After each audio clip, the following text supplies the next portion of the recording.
الحمدللہ رب العالمین والصلاة والسلام علی سید الانبیاء والمرسلین اما بعد بسم اللہ الرحمن الرحیم اللہم صلی وسلم علی نبینا محمد رب اشرح لی صدری ویسر لی امری واحلل عقدۃ من لسانی یفقہوا قولی واجعل لی وزیرا من اہلی آمین یا رب العالمین۔ سامعین کرام السلام علیکم ورحمۃ اللہ وبرکاتہ۔ ایک دفعہ کا موقع ہے، سیدنا عمر رضی اللہ تعالی عنہ کے سامنے ایک صاحب نے کسی دوسرے صاحب کے بارے میں یہ ذکر کیا کہ وہ بڑے ہی نیک آدمی ہیں، بڑے ہی متقی اور پرہیزگار انسان ہیں۔ سیدنا عمر رضی اللہ تعالی عنہ نے جواب میں ان سے کچھ سوالات کیے۔ پہلا سوال یہ تھا، بھائی کیا تم نے اس شخص کو کبھی غصے کی حالت میں دیکھا ہے؟ تو اس شخص نے کہا نہیں دیکھا۔ دوسرا سوال یہ تھا کہ کیا تم نے کبھی اس شخص کے ساتھ پڑوس میں رہ کر دیکھا ہے؟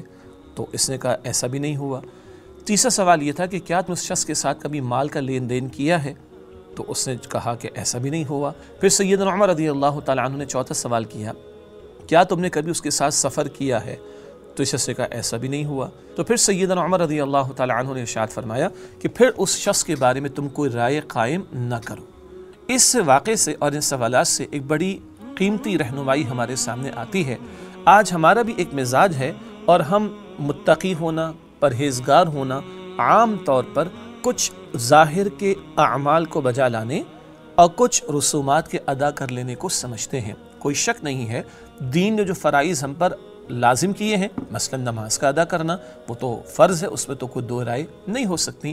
نبی اکرم صلی اللہ علیہ وسلم نے ظاہر کے حلیے کے حوالے سے جو رہنمائی عطا فرمائی، وہ بھی سراکوں پر اس کا بھی اہتمام ضرور ہونا چاہیے، لیکن صرف چند ظاہر کے اعمال یا ظاہر کے حلیوں ہی سے تقویٰ کے حوالے سے، کسی کے کردار کے حوالے سے رائے قائم نہیں کرنی چاہیے، بلکہ معلوم ہوا کہ کردار تو پوری زندگی پر محیط ہوا کرتا ہے۔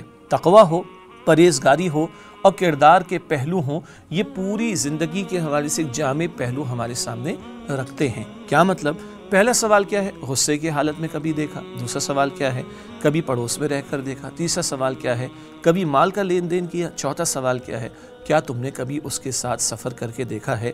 اگر ہم اور آپ غور کریں تو غصہ ایک ایسا مرحلہ ہوتا ہے کہ جس میں کبھی کبھی انسان کی اپنے اندر کی چھپی ہوئی شخصیت بھی سامنے عیاں اور ظاہر ہو جاتی ہے، اور کبھی انسان غصے میں آ کر کسی اور ہی ڈگر پر چل پڑتا ہے، تب پتہ چلتا ہے کہ اندر کیا کچھ پوشیدہ ہے۔ پڑوس میں رہنے کا معاملہ ہم سب کو معلوم ہے کہ یہ اس قدر اہم معاملہ ہے کہ حدیث مبارک میں ذکر آتا ہے کہ جو شخص اللہ تعالیٰ اور آخرت کے دن پر ایمان رکھتا ہو، چاہیے کہ اپنے پڑوسی کے ساتھ اکرام کا معاملہ کرے۔ اور حدیث مبارک میں یہ ذکر بھی آتا ہے کہ اس شخص کے لیے اللہ کے پیغمبر علیہ السلام نے 3 مرتبہ قسم بیان فرمائی ہے اور ارشاد فرمایا، اللہ کی قسم وہ مومن نہیں، اللہ کی قسم وہ مومن نہیں، اللہ کی قسم وہ مومن نہیں جس کی تکلیفوں سے اس کا پڑوسی محفوظ نہ ہو۔ مال کا لین دین یہ اتنا اہم معاملہ ہے کہ قیامت کے دن 5 سوالات والی جو ایک حدیث مبارک ہے، زندگی کے بارے میں سوال، جوانی کے بارے میں سوال، مال کہاں سے کمایا سوال، مال کہاں خرچ کیا سوال، اور جو علم حاصل کیا اس پر کتنا عمل کیا یہ سوال۔ 5 اہم ترین سوالات میں سے 2 سوال کمانے اور خرچ کرنے کے بارے میں ہے، اور اگر آدمی حرام میں مبتلا ہے تو حدیث مبارک میں آتا ہے کہ حرام سے پلا ہوا جسم وہ جہنم کا مستحق ہے، وہ جنت میں داخل نہیں ہوگا۔ سفر کا معاملہ کیا ہوتا ہے؟ بڑی صعوبتیں اور مشقتیں سفر میں ہوا کرتی ہیں، اور آدمی کے اندر کا کردار کھل کر سامنے آ جاتا ہے۔ 10 برس تک آدمی ایک محلے میں رہتا ہو، ایک دوسرے شخص کو روزانہ صبح شام بس دیکھتا ہو، سلام دعا کرتا ہو، اور اس کے بعد کچھ بھی نہ ہو، لیکن اگر اسی شخص کے ساتھ وہ 1-2 گھنٹے سفر کر لے، یا چلیے دن رات کا ایک سفر کر لے، تو جو رائے 10 برس میں قائم نہ ہو سکی وہ ایک دن میں قائم ہو جائے گی کہ صاحب کیسے کردار کے مالک ہیں۔ تو یہ 4 سوالات بڑے اہم ہیں۔ کیا کبھی غصے میں دیکھا؟ کیا کبھی پڑوس میں رہے ہو؟ کیا کبھی مال کا لین دین کیا؟ اور کیا کبھی سفر کیا؟ ہم بھی غور کر لیں ان پہلوؤں کے حوالے سے ہمارا طرز عمل کیسا ہے، ہم اپنا بھی جائزہ لیں اور کسی اور کے بارے میں رائے قائم کرنے سے قبل دیکھ لیں کہ ان پہلوؤں کے حوالے سے ان کا طرز عمل کیسا ہے۔ قرآن حکیم میں اللہ تعالیٰ نے یہ بھی ارشاد فرمایا سورہ حجرات میں آیت نمبر 13 میں، ان اکرمکم عند اللہ اتقاکم، بے شک اللہ کی نگاہوں میں تم میں سب سے بڑھ کر عزت والا وہ ہے جو سب سے بڑھ کر اللہ کا تقوی اختیار کرتا ہو۔